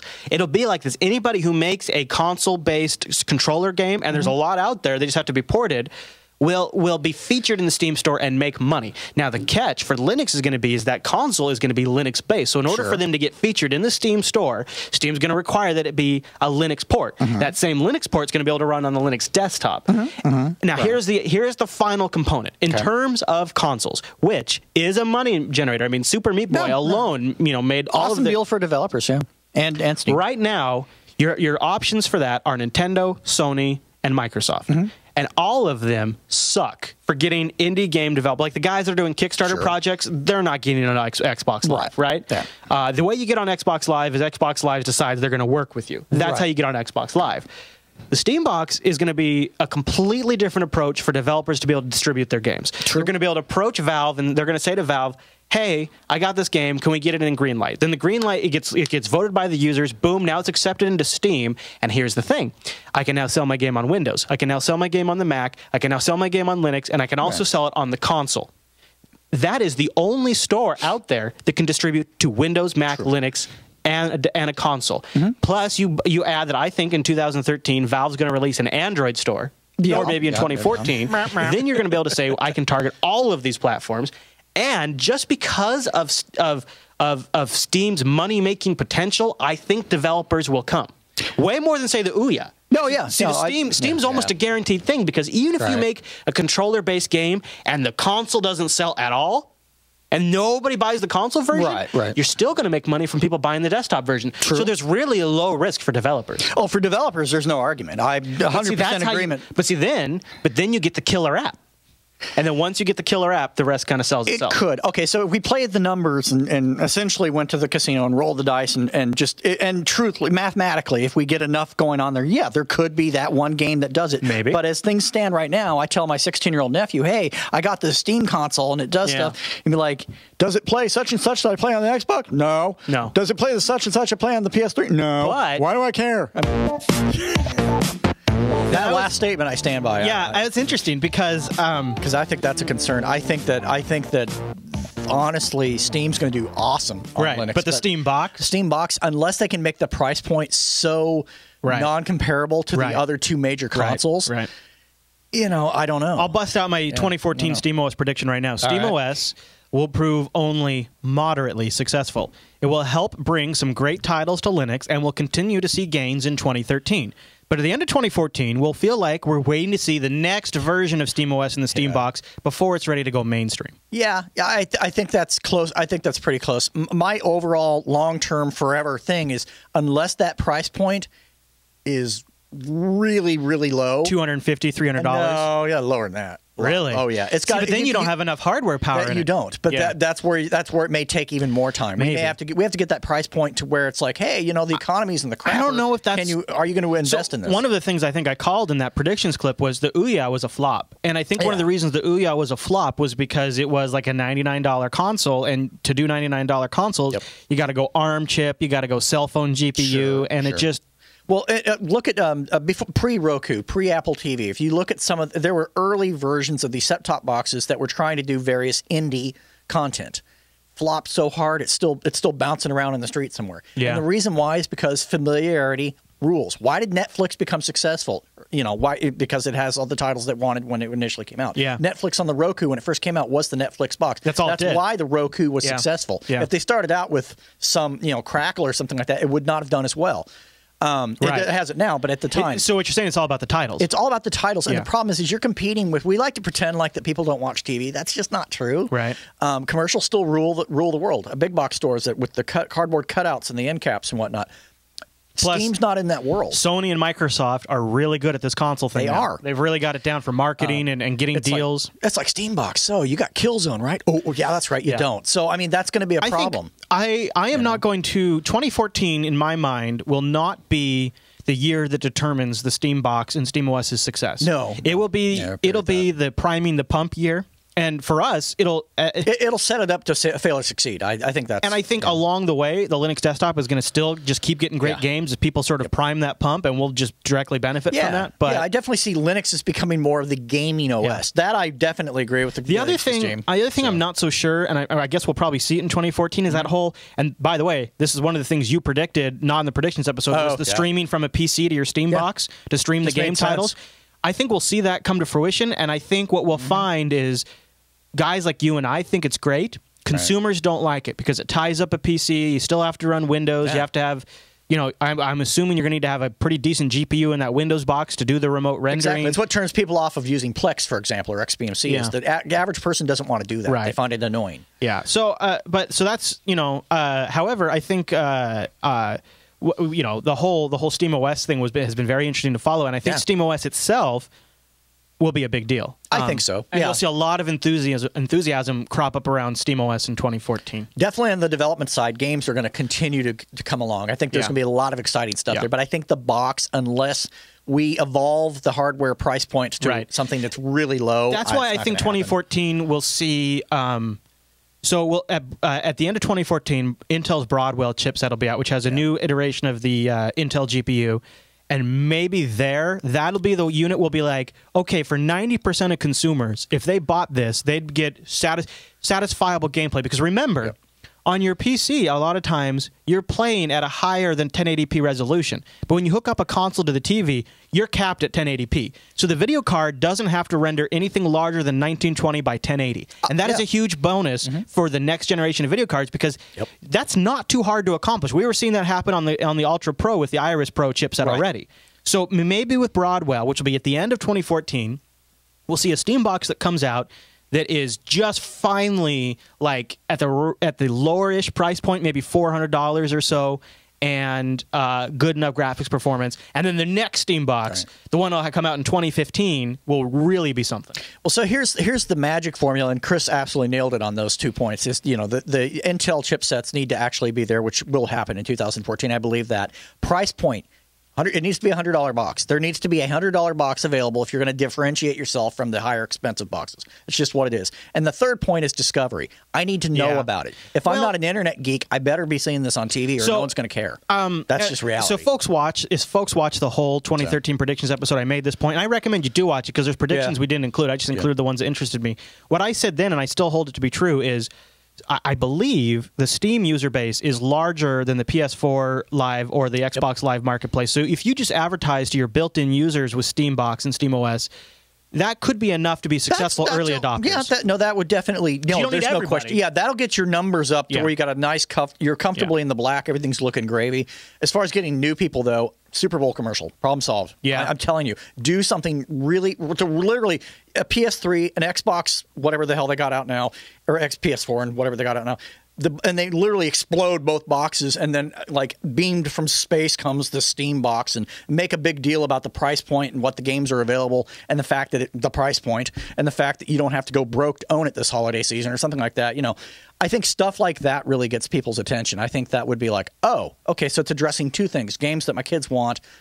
They probably have heard of it, and oh, by the way, it's not going to, rack up my credit card bill. Yeah, the price point is going to be the biggest, because that differentiates it completely at that point. And that's going to be really hard because you're putting expensive PC components. I mean, a good processor is $500 alone. A good video card, $600. I mean, the video card they're putting there, the Titan, and obviously, CES is days away. And there's going to be announcements at CES that could change all of this. Maybe we'll see something come out at CES 2014 that blows our mind and makes this all possible. We don't know yet. It could happen. Yeah. The only way I see around it is that Valve's going to have to make a substantial ahead of time investment to get these CPUs and things in bulk to where they can get that price point as low as possible. They're going to essentially have to do what the game consoles have done for years, and that's take a big loss to get these things adopted. That's reality. We'll see if they do. All right, so now here's just looking to 2014. I got Linux desktop software. I say, and I don't know if it's going to come to fruition in 2014, but we will be wowed by a major UI overhaul to the GIMP project. No, I don't think so. Dang it. I think I'm wrong. There have been scripts and things that have done this in the past. You want to gain like Photoshop users. That's actually it. The number one thing, honestly, keyboard shortcuts. If you want to get Photoshop users, that's the number one argument above and the tools and stuff a little bit.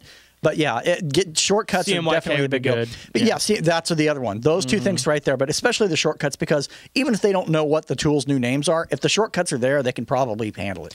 I would just love to see them redo it, and never know. You never know. Yeah, it could happen. GIMP ports to Qt. I'm not a fan of either UI. How about GIMP ports to Qt? That'd be a crazy one. That would be weird. So despite accelerated adoption, maybe even the best growth year yet for Linux, in part thanks to Steam, the desktop will still fail to get the attention of some core component OEMs as the explosive growth of Internet of Things devices dominates the attention of many. Software-based networking, in-car infotainment system, TVs, phones, etc. will all continue to distract hardware manufacturers, and that's where their focus will be, despite the biggest growth year for Linux on the desktop yet. I'm not saying 2014 is the year of Linux desktop. I'm saying it's the year Linux sees the most desktop adoption. I think that the OEMs that are going to be working with the desktop primarily already are. System 76ZA, Reason, Emperor Linux, a variety of other ones. They're already doing it. You're not any newcomers will, come and piddle around a little bit. Big names like Dell and whatnot, they flop one in every once in a while and play with it for a month, and then they pull back out. They hide it on their website. I don't take Dell seriously. I'm sorry. I'm buying a Linux box, and you're recommending I do Windows. Go kiss my butt. Yeah, I'm not interested. So. I think that most people are going to be trying to run Linux on their existing hardware. That's going to be really where you're going to see most of the growth, especially people that go out and buy something that's designed for another OS and want to install Linux on that. I think that's probably where a lot of that's going to go. I don't see a lot of new OEM action there. Yeah, I really don't. And I think I was thinking when I wrote this too, I was thinking like the kernel developers, and I was thinking like chipset manufacturers. Yeah. They'll continue to support Linux, but there's going to be such an explosive growth in all areas for Linux usage this year that they're just going to be too tapped, too short-handed to fully give the desktop the attention it needs. So it's going to be a good year, but sitting here at the desktop, we're not necessarily going to feel it. I don't think. That's right. Personally, I would love to see a revamp of the concept of web TV. And I know you guys are going to laugh at this, but I still say there's take a Raspberry Pi. Yeah, exactly. Seriously, take this Raspberry Pi stuff seriously and really address people that maybe can't afford a full-on computer, people that don't necessarily need a full-on computer. Really address the fact there's a giganto market there that doesn't want a laptop, that doesn't want a full-on desktop, or doesn't really want a smartphone. I have entire numbers of family members that have no interest in smartphones.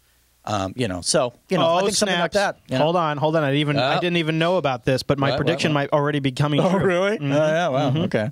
Here we go. on the GIMP roadmap, linked to me in the chat room here by Palazzo, I believe. Let's see. It's on the GIMP roadmap to redo the UI and rebase it in GTK3 to port it to GTK3. Really? Right? Okay. Let's see. Preview file. Yeah, so it actually doesn't look like there's a lot of UI stuff in here. And that's probably a good thing. You don't want to be too drastic with it because, I mean, someone like me uses GIMP a lot. I don't necessarily want to have to That's true. relearn You've kind of gotten in your familiar with it. It's on. There's some GTK3 porting on the roadmap, and we might see some UI cleanup in that time. The color support, like you mentioned, we don't live in an RGB world. Right. It's kind of like, come on. I got an Ubuntu prediction. So, okay. Success with Ubuntu Mobile means a new type of customer for Canonical, the carriers. Yeah. This type of customer will be interested in features and abilities that the open source community will be in conflict with. This will further the divide between the longtime Ubuntu fans, new Ubuntu users, and Canonical with their interactions with the community. So, chat room, pull in here for a minute and come in and listen. Come in close, chat room. Come in close. Come in close. I'm going to tell you a secret, and you're not going to like this, and you're going to hate me for it. But I'm going to be honest with you. The carriers don't give a flying crap what you guys think. Right. And I know that sounds horribly mean, but it's true. Oh, they don't. No, we all know the open source community, like Google, even. I mean, all these different companies. You're just this fly buzzing around there. They don't care. They're going to do what they're going to do. Right. And the mass market will buy what they're going to buy. And we can want and be free and touchy-feely ourselves and rub each other's nipples all we want. It's not going to change anything. Okay. It just won't. Well, here, and I think that's the crux of my prediction is success for Ubuntu Touch and Ubuntu Mobile doesn't necessarily, in the way I'm seeing it, have a great outcome for the end user. It's great for Canonical and it's great for carriers. Yeah. Especially, and that's what they're after. They don't. That's all they care about. And especially as carriers are talking about ending subsidized phones, and they'll probably be delivering their own phones with their own branding on them with steep discounts because it's the AT&T phone. Yep. And I feel like this is going to require a lot of compromises on Canonical part. It's going to require relicensing of software, and all of these things will be continuous chafing with the community. And I think that's the long-term problem with this strategy is they really are pivoting from a real community-focused business to one that has to satisfy their customer, and that's the carrier. And so the end result in 2014 is we'll see a continuing divide. But because of Ubuntu's existing momentum, you're still going to have new users ticking in at a very high rate, and then there's going to be these new users that are confronting a very tumultuous community, and it's true. It's going to be a weird mix for the 2014 year, I think. Well, it's the whole process of expecting. It's like, well, it's like we've seen the Free Software Foundation for years, promoting that this is bad, this is evil, and this is stuff. No one cares. I mean, I mean that in the masses. We care. Oh yeah. We care, but the masses don't give a rip. They don't even know. They're willing to give up privacy. They're willing to give up control. Yeah. They want easy. They want the easy bake oven lifestyle, and we can't undo that human behavior with lots of wanting and wishing. You can tell them that these proprietary companies are in the bed with the government. They're building in backdoors. They're building in spying capabilities. Because they can't tangibly see how that affects in their minds. They can't tangibly see how this affects them in their own personal lives until it does affect them, and then they might care. And I think it also will take a generation or so that appreciates the depth that technology touches our lives and why these things do matter. Like they don't see them as necessarily so integral to their life, so therefore the requirements they place on them are about the same requirements they place on their television set. Yes. So I agree with you there, Matt. It'll be interesting, and I think this is one that everybody's. We could have freaking well, hell, we do. It's called the Connect, but we could have freaking cameras in our TV sets that monitor our every move. And I mean, you guys Google this. Microsoft actually beta testing, reactionary commercials based on your mood as to what commercials you're seeing. People are okay with based on your weight, your heart rate, and how many people are in the room. They can tailor ads. And we're going to GNU it. I mean, come on. I mean, it would be wonderful if that was the case, but it's just not there. We're not. It's how many, 20, 30 years now? I mean, come on. I hope that even if we don't have any major policy changes from the NSA revelations, I hope, and I think we are starting to see some people, at least more people, think about these kinds of things. And I think that's a beneficial thing of that. This prediction I think everybody's made, lots of people in our chat room, a lot of people in our subreddit. This is the year that support for XP ends.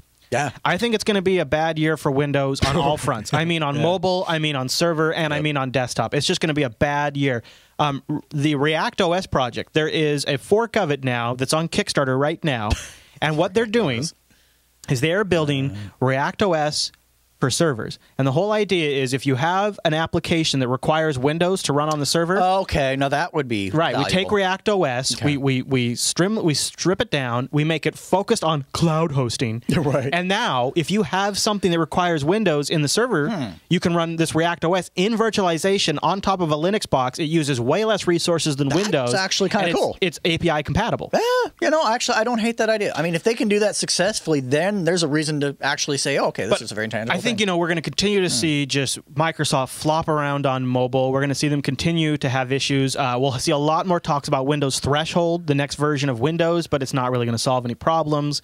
It's going to be a bad year for Windows, which by extension means a better year for Linux. The only foot in the door that Microsoft will maintain is legacy applications, and that's been the case since as far back as I can remember. For a while now. For quite a while, and I have a prediction that I think will begin to help migrate that off. Yeah, why don't we go to that one? Yeah. So, Matt, you predicted that, and I think this is a great one, Chrome OS will become the de facto face of Linux on the desktop. It already is. Yep, as seen by others, Chromebooks are outselling anything else on Amazon right now and other retail outlets. Yep. Chrome OS devices are selling like crazy. Yeah, I mean, and I mean this. Google the news on Chromebooks. It's ridiculous. In schools, and they're becoming the new go-to thing. Not because it has anything to do with Linux, but because it provides a cost-effective, easy-to-manage. Screw privacy. They don't care. No one using it cares.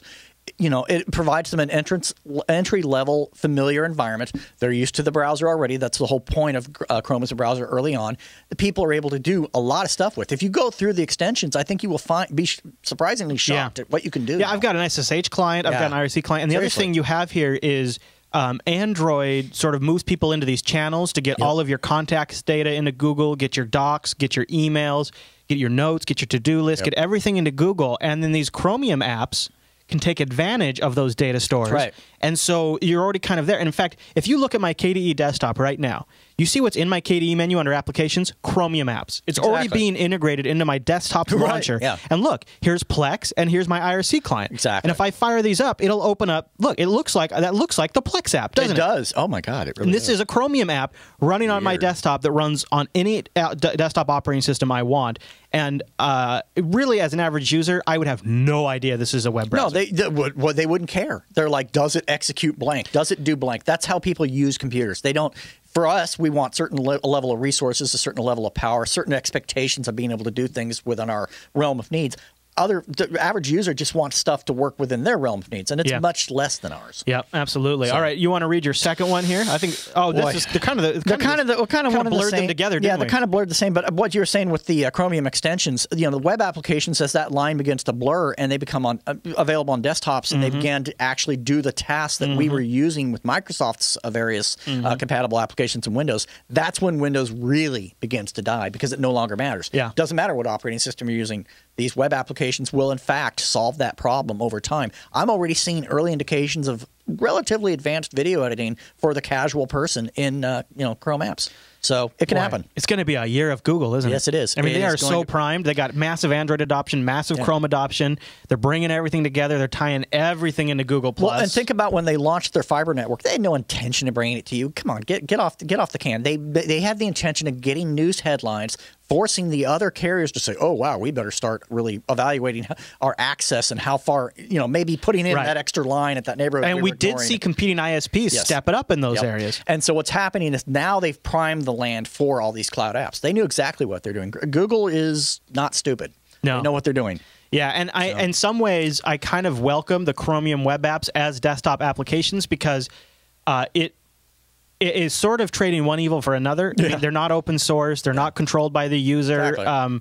They depend on cloud services that can be unreliable, but at the same time, they also neuter the Windows monopoly because they nullify the need to run Windows. You get the same application experience with the same back-end data on any operating system from a Chromebook to a full-fledged like Leopard Extreme powerhouse desktop. Exactly. And I think that's a huge deal. And like you said, as long as you got your data there and it works, users don't really care about the rest. And those same apps can also run on Android devices and iOS devices. So it's going to be huge, I think. And so we've got Mark Shull. We're talking about convergence. Mark, it's already happening. It's already happened. Yeah. I'm looking at it on Chris's desktop right now. Yeah, isn't that the truth? Isn't that convergence right there? I mean, what's incredible about that too? I not to dwell on this, but these web apps right here, this Plex app is pulling data from this is a web Plex app pulling data from my local LAN. Yeah. Exactly. It's amazing. That's the whole point. It's like I was, I think it was Nitro. I didn't have a Nitro task app for Arch, and I was able to open up Google Chrome and actually create a web app on the fly. It took me 5 seconds. And then it looks native and it runs native. It actually creates an entry in my menu. I mean, it's like it doesn't care. That's the world we're moving into as these things become more prevalent. I think 2014 is going to be a big freaking deal. Yeah, 2014. So web apps are going to be huge on Linux. Steam is going to continue to be a powerhouse.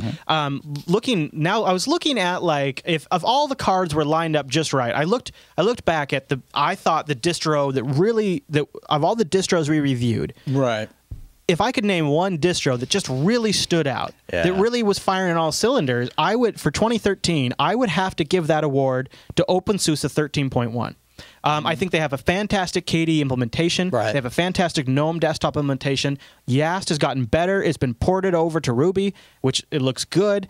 And on top of that, 13.1 was an evergreen release that can be easily switched to a rolling release. So you got a long-term support distro with a good implementation, the software.opensuse repository, all of these things. OpenSUSE to me was really the standout distro release of 2013. Did you have any takes on that? Yeah, I definitely disagree. I mean, I think it's a good distro, but I don't see it as being that compelling. I think it's cool. I think they've done a lot of amazing things, but these aren't grabbing headlines. These aren't making people drop everything and switch to it. At some basic level, and depending on how you get to it, Arch, honestly. For most people, they're not going to be doing raw Arch. They're going to be doing, say, like Integros or something like that. Manjaro would be one option as well. Those are the things to watch, and I'm actually getting emails every day from people that are jumping on board to one of those and saying, especially Integros, because it's actually doing the pure Arch experience. Really, it is. For someone like myself, it's giving me the configuration I want already. So rather than duplicating what they did already on my own, it's just a time saver. So it's like, okay, well, that's cool. I can totally see what you're saying. Like as far as like packages in 2014, the distro base that's going to have the most growth will probably be Debian and Arch, right? Those two are going to see the most fantastic growth. A lot of people will get through to Arch from another distro. I agree with you there. But see, it's hard to claim Arch was the best release of 2013 because they don't have a release so much. And I don't know if we could still say we should channel new users to Arch or Manjaro or Integros. Manjaro's getting to a point to where it's because it's got so many. It's boring for me because it does have too many safety nets. But as it's continuing to evolve, and it is not necessarily there yet. It's getting there. So is your prediction in 2014, Manjaro will get there? In 2014, I'm gonna say we're gonna see it explode. I think that, but for different people, you and I are gonna be Arch guys. That's our go-to thing. But for newbies, they really hold your hand. I mean, like even the way they handle kernel updates is it's really kind of cool. What I guess for newbies, it's interesting looking at the precipice of 2014. Fedora 20. Great release. Now we don't know what's going to happen with Fedora next, but Fedora 20, one of their best releases in years. OpenSUSE 13.1, a great release, right? The Mandriva guys are working on some great stuff. Debian is looking more enticing than ever. Mint is looking great, especially Linux Mint Debian Edition. All of these guys, Integros, Manjaro, they're all getting their act together. Well, and what's comical, and advanced users always miss this point, and I mean like always, is that it's about an experience. Does it have the software that they want? Check. Is it easy to install? It's got the Arch repo action, but these are people that have zero interest in configuring their system. They just want it to work. They want it. They want that Ubuntu-like experience. Hence, people will be drawn to it. Is that a bad thing? That's an opinion. But I will tell you, it's happening. It just is. I mean, you can, there's just no getting around that. It's already happening. So, 2014 is going to be pretty interesting. It is. I watched, I went through and I was sort of summing up some of the big events that happened, and it was interesting how front-loaded 2013 was. A lot of stuff broke in March and in the first few months of 2013, and then the rest of 2013, with the exception of a few things like Steam and SteamOS and Steam boxes, the rest of 2013 was really about processing what had happened and how it evolves and how it tree branches out. And I think now here we are at the precipice of 2014. The big thing last year was Steam. This year, the Steam box is going to be a big deal, and we're going to see how that plays out. But I really think what Matt's saying is these other distros, these Arch-based distros, are going to be huge in 2014. And the other guys are all going to continue to just make their products even better. Well, the honeymoon period with Ubuntu is over.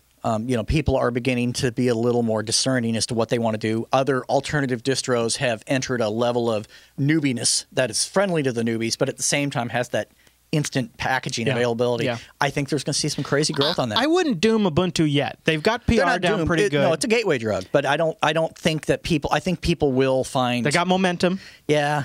Yeah, no, they're not going anywhere, but I don't see them exploding quite at the same level they were in 2013. Yeah. I don't see that happening. Yeah, boy, wow. A lot of stuff happened. A lot of stuff happened this year, and of course, we'll be here every Sunday, logging it and recording it down for history right here on the Linux Action Show. We'll cover it as it happens every single week, as we have. I do recommend, if you're curious about more predictions and how we scored, watching the whole 2013 predictions episode. There's some good stuff in there, and I have it linked in the show notes. Yep. But Matt, with our predictions all done, let's jump into the feedback, and we'll take the community's predictions. You ready? I'm ready. Let's go.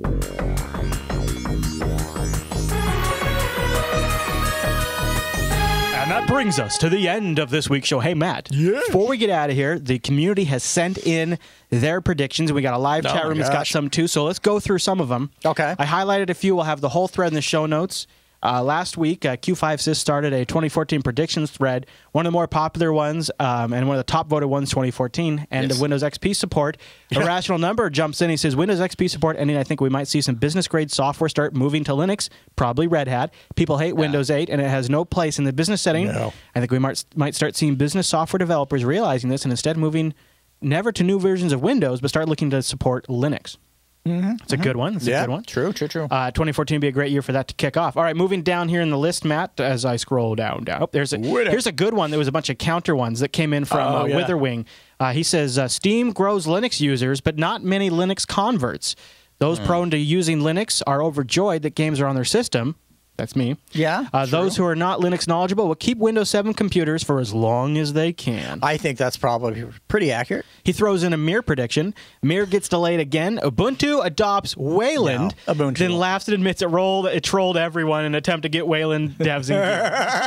Yeah, I know, right? No, I don't think I think that they'll hold out. Yeah, they're in. They're in it to win it. Crash Bandicoot also says that Mir will go nowhere while Wayland gets usable, and it's now recommended for new users in 2014. Debian goes with OpenRC over Systemd, and people masturbate vigorously over proprietary software, more of it coming to Linux. Sounds definitely, right. The latter, sure. Okay, so a couple more. There's so many good ones in here, so many good ones. I kind of just highlighted just a few. Okay. Kits are nurturing. I don't know. Monkey Suit. Wayland will show promising results in the spring, and by fall, most distros will have switched over to using it. Mir will experience some delays, causing it to fall behind by a couple of months. Delays in Mir project will ensure this. GNOME will begin to win favor back with the community over the next couple of releases now that it's stable. It will receive heavy criticism, though, over the next generation of apps due to lack of features. Debian will switch to Systemd. The decision will not affect the BSD variants because they will continue to use sysvinit, System 5 init, and this prediction is bold. I'm basing it on the fact that no matter what init system Debian goes with, adjustments and expectations will have to be made for the BSD. Interesting. Linux adoption picks up as XP is retired. He says NSA fears might also drive more people to Linux. Ubuntu will try to disassociate itself away from the Linux community. Developments in ZFS will make it possibly pushed into the kernel. Boy, I wish. Wow, that's a biggie. He says major upset in the distro standings. Ubuntu loses its top 5 position. These are all so many good ones. Really excellent ones. I blew through them because I also wanted to give the live chat a chance to respond. So IRC, start tossing in your predictions, and we'll read a few. And while you guys formulate those, I'll read a quick email here. Okay. This was from Diego, and he wants to bring up Mantle. He says, hello, Chris and Matt. I've been following the show for a while. Curiosity got to me, so I started looking into a new API called Mantle. It will become an alternative or replacement for OpenGL and Direct3D. It's an API being developed by AMD, and they, of course, are making AMD optimized, but since it's an API, it'll work for NVIDIA and Intel cards as well. Mantle is included in EA Frostbite 3 games, which they've been working on since 2004, which includes Battlefield 4, Mirror's Edge 2, and Star Wars Battlefront. Wow. He says the Mantle API will run on NVIDIA hardware and consoles. The main idea is to make a portable API with greatly lower bottleneck on PCs. He says he expects great titles in 2014, 2015 with Mantle, and he also includes a video if you guys are interested in watching. Interesting. Yeah, this is a big one. I mean, OpenGL is really getting a lot of traction on mobile and WebGL. Mantle is essentially, it's kind of like Ubuntu's Mir. in my opinion. It's kind of a slap in the face, but I think ATI probably ought to, I don't know, consider AMD should start working on their drivers first. Just saying. Get a little more time into that, catch up with NVIDIA a little bit. Then they can mantle 6 ways from Sunday. I think it's a mistake. I think it's I just don't really see what the value is. I gotcha. Because you're depending on other people to use it, and it's a one company. Well, not a one company thing, but it's primarily a one company. Basically, it is. I mean, really. So Riley says OpenSUSE will become the new user distro. 2014 will be the year of Dogecoin, says Thrifty Spend. Half-Life 3 will be shipped, says Sakarumbu. Battlefield won't come to Linux because of Origin, says Riley. Oh, that's sad. Rikai says you're going to see a sizable number of projects switch from GTK to QT, citing ease of development, ease of cross-platform deployment, and difficulty working with the GTK developers, some of which will be rather sizable projects. I totally agree with Rikai on that one. Yeah. 2014 is going to be the year of QT, I think. Denny Tech says Android 5 and Chrome merger. That'd be interesting. Yes. Gaga says 2014 will see the rise of new kinds of distros very dedicated to creating their own desktop environments like Mint, EOS, and Maui, or even Ubuntu. I also agree with this. We're starting to see more of this. Mail Holler says 2014 will be the year of open source. It reaches general populace through numerous mainstream news reports. Scooter Sprite says that OwnCloud will support Google Docs for users with brains. Wow. Yeah. Rev Don says Chris and Matt still won't pronounce Integros correctly. That'd be right. Yeah. The R is before the G, guys. Whatever. All right, so look, CineArch, no problem. You start getting into rolling this and tossing that, and I'm going to screw it up. It's just going to happen. Captain Kirk will climb a mountain, says Spin Doctor. I agree with that. Yes. Yeah. Josh Strobel says in 2014, a plethora of Ubuntu derivatives will switch to Debian as their base. Q Collective says the new Bionic project for 2014, a collective Jupyter Broadcasting rendering cluster. Rikai says 2014 will be a massively successful year for Jupyter Broadcasting. I think so. Yeah. I hope so. I believe that. In fact, so why don't we call it right there? And Linux Unplugged on Tuesday is going to be all about the community's predictions. We're going to focus in on that. So join us for that, you guys. But I want to talk a little bit about what Jupyter Broadcasting is going to do in 2014. So it's all up in the air, and there's a couple of really big headwinds against us. Number one, you guys all know about it, is the Amazon affiliates. Right. That essentially was the funding for the studio. Yeah. Totally just like we got chopped off at the knees. That's going to that will be a defining struggle for us in 2014. Because it's not just that one time; it was an ongoing thing. It's now gone. It was one of these things where it organically matched the growth of the network. So as we got more audience and our costs went up in all regards, and it's not bandwidth. Bandwidth is Scale Engine is amazing. Alan gives us a fantastic deal. It's everything that goes up as you become larger, and the affiliates matched that. So as one went up, usually the affiliates would go up, and it was sort of this beautiful organic system that's gone. Now to put more salt in the wound is almost at the same time. The freaking YouTube Content ID system has gone totally crazy, and now we're not getting revenue on our YouTube videos either, which was only a few $100s a month, but it's still a few $100s that could be applied toward an expense. It could be it could have been like maybe all of the utilities bills for the studio. And now that's gone. That's a very tangible, thing. So 2014, we're gonna try to refactor how we make some revenues. We've had a lot of requests to do more and cool merchandising. So we have to figure out how to decentralize it somehow. I think that's really the key. Is the one thing I've learned from get away from these big companies. For myself personally, as well as Jupyter Broadcasting, my own personal income, I've learned to stop trusting other people to handle my income. Yeah, and I think that's all of us are learning that this year. It's scary. A very hard lesson learned because we have been creating content for the internet of the internet, and we've been financing it via the internet, and those options are rapidly going away. At the same time, we're hoping in Q1 of 2014 to move into a new studio, to hire a full-time editor, to bring these people in to increase our local guests, because we have a lot of great people in the Seattle area that could sit down with Matt and I and talk about Linux and talk about open source. There's conferences we can go to that if we have somebody back at JBHQ flipping the switches and monitoring the levels and handling the Skype calls, we could be on location, calling back into the studio and doing more shows on location. There's a lot of things. I can have more free time if I have an editor. Every single show we do on Jupyter Broadcasting, after that show goes off the air, 3 to 4 hours of my time is then spent getting that show edited and published, right? think about, I have 7 shows on the network right now, and if every one of them adds 4 hours just to do post-production, not to even talk about the research and the actual show, but just post-production, if that's taken off my shoulders, that's going to be a game changer for me, right? Yes. That not only opens me up to potentially launch another show, but it gives me more time back with my family. Exactly. So that's going to be big for Jupiter Broadcasting in 2014 because I'll be more energized, I'll have more free time, I'll be less stressed out. That's going to be awesome. And I think just getting to a studio where we have an address where people can show up and join us for a show. Right. When Linux Fest happens, people can come back down to the studio. We can have a little party at the JBHQ. It's going to be an awesome 2014 as long as we can pull these things off. And the biggest hindrance for us right now is those financial headwinds. Right. But a lot of people are facing that. And sometimes you just got to push forward and hope it works out. That's right. That's so it. that's what we're, that's going to be just 2014 is going to be really kind of like a reinvesting, rebuilding year for Jupiter Broadcasting and coming out even better, right? And I'm hoping we don't miss a beat. We're pretty good about big life events happening and still managing to get these shows out. You're still here. I don't think we missed a single episode in 2013. Not to my knowledge. Yeah. So hopefully 2014 will be the same. I mean, there were that one incident where I called you from the bathroom floor after and then That's of course true. Linux Fest. I mean, but the show still maintained. Still went on the air. Ange came out and actually did an awesome job. Oh yeah, that's right. That's yeah. right. Oh, because I'm all like, Chris. Oh, or actually, God. I think I had you got the Fest thing. Yeah, I had the Fest thing. Yeah. The Fest thing you had, and then I had my wife call you, and then I called you again. Yeah. From the bathroom floor, literally next to the toilet, going, I can't move. Yeah. Sunday morning. It's like, oh my God, I'm so sorry. I'm going to try and slither to the car. I mean, It's like no, it worked out. Yeah, it worked out. we got lucky. Those are and there's so much involved with a new studio build out and a move, so much equipment, so many things we have to have utility wise done. It's going to make it more of a job for me too, because I'm going to get up in the morning and drive to an office, which is going to be kind of crazy. It's going to be that can be a trip. That can be a trip. Yeah, so stay tuned for all of that. And if you see us rolling out merchandising stuff, it's really just to help keep us on the air. And we're always going to try to make sure it's something awesome and cool that we would want, and so then hopefully you guys would want. And I think 2014 will be huge for Jupiter Broadcasting.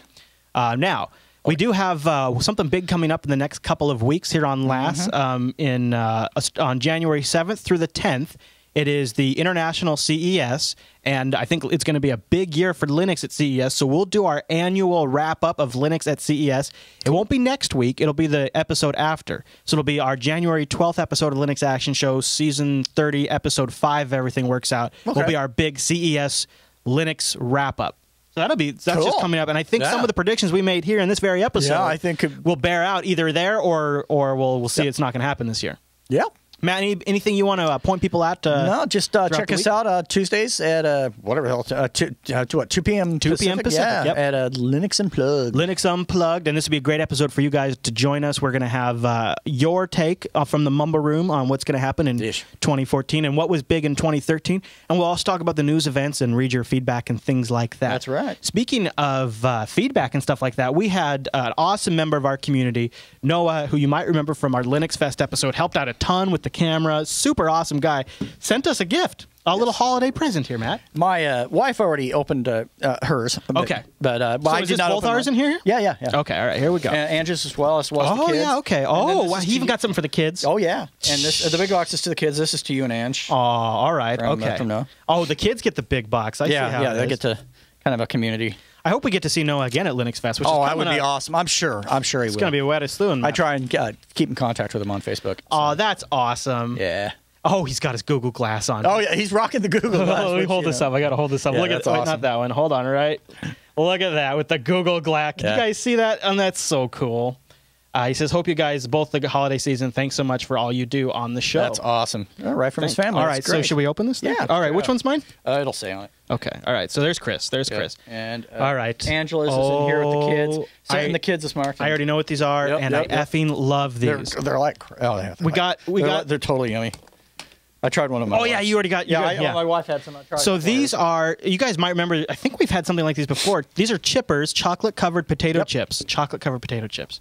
Only in America. Oh, my gosh, look at that. They are safe for us to eat as far as the whole gluten scene. They are seriously chocolate-covered, too. Like, they don't screw around. They have a little note in there. Yeah, and it has a little doohickey. That looks so good. We got to get off the air so I can start chewing on one of these. Right. I'm going to have one of these right as we... That looks, totally. God, it smells good, too. Chocolate-covered everything is good. Have you ever had chocolate-covered bacon? Have you tried it? I It's know a little gamey. I know a syrup. It's like a maple syrup. It's like, oh my god. The one I had was a little gamey. Look at that thing. Isn't that much crazy? chocolate. That's crazy town. Excessive chocolate. Excessive Like, chocolate. ah. All right, well, if you'd like to get a hold of the show, go over to jupiterbroadcasting.com, pop that contact link we have at the top of our site. You can choose Linux Action Show from the drop-down, or Linux Unplugged if you want to send it into there. Yeah. That's a very feedback-heavy show. We also are live. It's the greatest way to join us because you can hang out in our live chat room over at jblive.tv, 10 a.m. on a Sunday. That's Pacific time. jupiterbroadcasting.com/calendar automatically converts it to your local time zone, and then you can add it to your Google Calendar, and you get notifications before we go live. And don't forget, too, that you can always help support the 2014 efforts for Jupiter Broadcasting by going to jupiterbroadcasting.com/donate. You can do a one-time donation or a recurring donation, and that'll help. The reoccurrings are good because they help us lock in like forecasting, like how much money we actually think we have. But the one-times are absolutely appreciated. We had some really generous ones over the holidays. So thank you, everybody who's contributed recently. And hopefully be getting your shirts soon, too. Yeah. I think ours arrive tomorrow. Oh, right on. Yeah. Cool. Yeah. All right, everyone. Well, thank you so much for tuning this week's episode of the Linux Action Show. We'll see you right back here next week.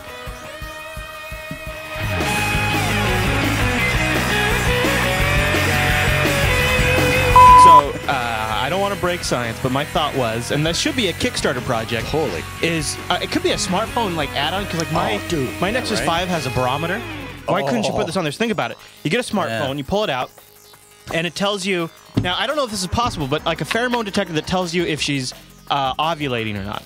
And then you'd be like, and the light will turn red if she's ovulating. They'd say, don't take her home because if you take her home, you're going to get her pregnant, right? Right. And so you just sit next to the gal, you put your phone down on the, and it does some analysis of air pheromone monitor, and it's like, oh, not ovulating, safe to take home, right? Ovulating. Well, I wonder if there's a way to away. find out the same information with like infrared with body heat. Like if there's her crotch is glowing quite hot. It's like, Guys, the Ubuntu, no disrespect, but when Shuttleworth now says stuff, that doesn't just make it news anymore, in my opinion. So Shuttleworth said convergence will happen by Ubuntu 15.04. Great. yeah, and I said stuff, and now I got to wear a monkey suit here. Yeah, so I mean, really, yeah. Yeah, I feel like I've heard a lot of promises, and I think Mark should have to wear a monkey suit. there was definitely a period of time where I would get excited just based on what they said is going to happen. But I think they have now transitioned to you got to put up or I don't believe it. Right. Because there's been a lot of 2 steps forward, 1 step back stuff. Yeah. So now at this point, to me, it's sort of like just it's not even worth the headline. It's kind of like, okay, that's what Mark thinks, that's his goal. Let's see what actually happens. Right. And whereas in the past, I would have thought, oh, this is what they're going to do. They're going to make this, and it's just not how it is anymore. Challenge the rock. Challenging death. Why do I climb the mountain? Because I'm in love. Pretty much. I will leave you as you left her. Buried alive. Lash gone! Hello, I am Sexbot. I wonder if they're going to have robots in those masseuse parlors. And then Personally, I'm waiting for Blade Runner. I mean, at the end of the day. Can you have robot prostitution? I personally would. I don't have a problem with it. Not really my bag. A little too cold and hard for me, but whatever. Well, I mean, I think they're going to probably warm it up. I'm just saying, There'll probably be fluid packs you have to replace and things like that. But it's not. Is it prostitution if it's not another human? Like if you go into a robot-powered massage parlor and you get a robot massage and then you get a robot happy ending, is that robot prostitution or is that just like having a fleshlight? Oh man! I think it's more like the fleshlight thing. You have unlocked the next level.